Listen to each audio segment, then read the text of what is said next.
Batter's hitting just 100 against the sliders so far this year. Goes to it there. It's chopped toward third. Mendoza finds more on to first. It's a double play. Mendoza lined out to the second baseman. That's winds this one into right center field, a base hit.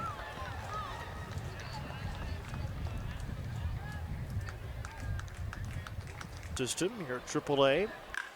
Hard on the ground, picked nicely by Ramon. Mendoza at third. One pitch and one out for Pichard.